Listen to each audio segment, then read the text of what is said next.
buah semangka, buah sukun, jangan dimakan bersama cabai. Mari sekolah dengan tekun, supaya jadi anak pandai. Shalom, sahabat Yesus. Kita bertemu lagi pada pagi ini. Terima kasih atas kebersamaan kita hingga pada hari ini. Biarlah nama Tuhan dimuliakan dan kita dibawa semakin dalam pada sukacita yang luar biasa untuk menikmati segala berkat Allah dalam hidup kita. Baiklah, pagi ini kita akan belajar firman Tuhan bersama-sama dan kita mulai dengan doa. Mari kita berdoa. Bapa yang baik, terima kasih Tuhan untuk segala yang Tuhan lakukan bagi kami, yang tidak kami duga, yang tidak kami sangka terjadi dalam hidup kami. Biarlah kami menjadi anak-anak Tuhan yang selalu menikmati berkat-Mu, mengagungkan Engkau, menyembah dan mengasihi-Mu. Tuhan kami bersyukur atas segala yang terbaik yang Engkau berikan. Biarlah Tuhan ini membawa kami pada rasa syukur yang semakin besar untuk segala yang terbaik yang Tuhan sudah lakukan. Bapa, kami akan belajar firman-Mu. Biarlah firman Tuhan ini membawa kami pada kasih setia-Mu saja. Terima kasih Tuhan atas segalanya. Terangilah hati dan pikiran kami, Roh Kudus, untuk selalu memuji Engkau. Dalam nama Yesus Tuhan dan Penebus kami berdoa dan mengucap syukur selalu. Amin. Sahabat seiman, renungan pagi kita pada pagi ini berjudul Hukum Kasih. Mari kita baca bersama-sama ayat hafalan kita pada pagi ini. Tertulis dalam Roma 13 ayat 10. Firman Tuhan. Kasih adalah kegenapan hukum Taurat. Saudaraku, Kristuslah yang telah mengumumkan hukum itu di atas gunung Sinai, di tengah-tengah guntur dan nyala api. Kemuliaan Allah bagaikan api yang memusnahkan turun ke puncak gunung, dan gunung itu bergoncang atas kehadiran Tuhan. Rombongan besar orang Israel yang tiarap di atas tanah telah mendengar dengan kagum perintah-perintah suci dari hukum itu. Betapa berbedanya dengan suasana di atas bukit kebahagiaan itu. Di bawah langit musim panas, tanpa suara yang memecah kesunyian, kecuali kicauan burung-burung, Yesus menyatakan prinsip-prinsip kerajaannya. Namun Dia yang berbicara kepada orang-orang pada hari itu dengan penekanan-penekanan kasih telah membuat kepada mereka prinsip-prinsip hukum yang diumumkan di Sinai. Hukum yang diberikan di atas gunung Sinai adalah ucapan dari prinsip kasih, suatu penyataan kepada dunia tentang hukum surga. Hukum itu ditahbiskan di dalam tangan seorang perantara. Diucapkannya lewat kuasa siapa hati manusia dapat disesuaikan dengan prinsip-prinsipnya. Allah telah menyatakan maksud hukum itu ketika Dia menyatakan kepada Israel, haruslah kamu menjadi orang-orang kudus bagiku.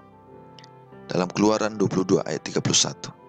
Tetapi Israel belum merasakan sifat rohani dari hukum itu, dan terlalu sering penurutan mereka hanya sebagai ketaatan rupa dan upacara saja, bukan suatu penyerahan hati kepada kedaulatan kasih.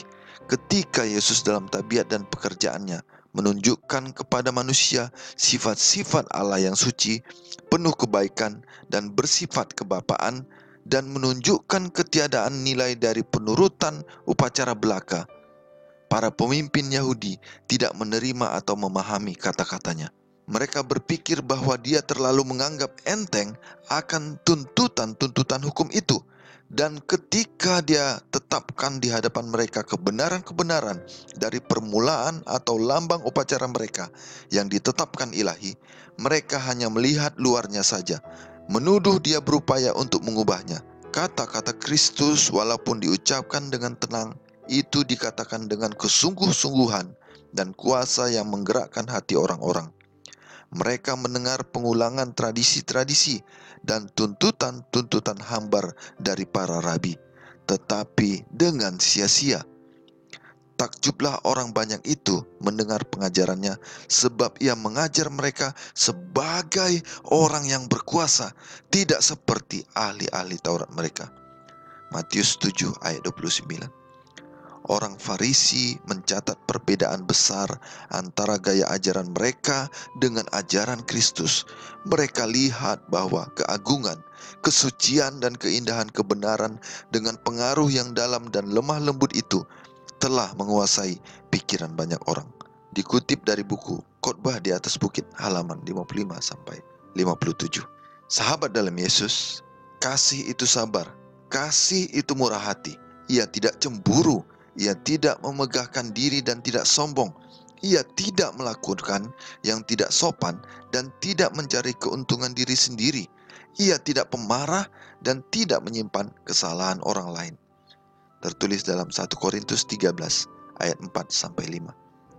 Sebenarnya kalau berbicara tentang kasih, tidak hanya ada di ayat 1 Korintus 13 ayat 4 sampai 5, tetapi kita akan banyak menemukan juga di ayat dan kitab lainnya. Kalau kita sudah tahu apa itu kasih, apakah kita sudah melakukannya atau malah sibuk mementingkan diri sendiri? Ingat kenapa Tuhan menebus kita? Jawabannya ya, karena Dia mengasihi kita dan bahkan Dia juga mengajar kita untuk mengasihi sesama. Jadi kalau kita sebut diri kita orang percaya tapi tidak menunjukkan kasih itu kepada orang lain, jangan-jangan kita, mari jawab sendiri.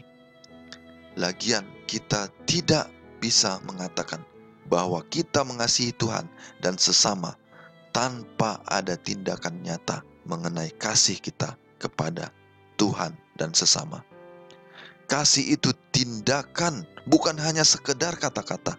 Ya, gampang bagi kita untuk melakukan dan menunjukkan kasih itu kepada dunia di tengah-tengah orang yang semakin mementingkan dirinya masing-masing, tapi bukan berarti tidak bisa.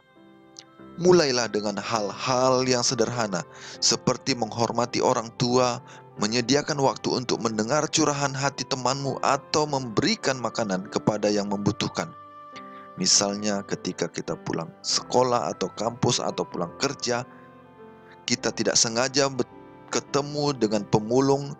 Tidak ada salahnya kalau kita mengajak mereka makan di tempat sederhana atau memberikan mereka makanan. Tidak perlu mahal, yang penting niatnya baik dan ikhlas. Lagian ya, siapa tahu saat makan bareng mereka, kita jadi mendapatkan kesempatan untuk bercerita tentang kasih kemurahan Tuhan. Tidak ada yang namanya kebetulan.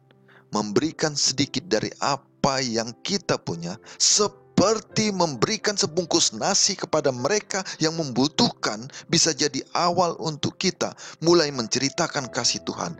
Ingat, sebagai orang percaya, seharusnya kita dikenal sebagai orang yang penuh kasih, karena Tuhan yang kita sembah adalah Allah yang penuh kasih. Dia juga mencontohkannya terlebih dahulu kepada kita tentang kasih. Dan di Alkitab juga sudah dikatakan. Dan hukum yang kedua yang sama dengan itu ialah, kasihilah sesamamu manusia seperti dirimu sendiri. Jadi, sudah siapkah kita menunjukkan bagaimana seharusnya orang mengenal kita sebagai orang percaya? Biarlah nama Tuhan dimuliakan. Mari kita sama-sama berdoa. Tuhan yang baik, terima kasih untuk firman Tuhan yang Kau berikan bagi kami mengenai kasih sebagai hukum yang harus dilakukan dan merupakan kegenapan hukum Taurat. Dan itu melambangkan betapa kami Tuhan sudah selamat, dan kami menunjukkan bentuk keselamatan dan kasih karunia Tuhan itu dalam kehidupan kami.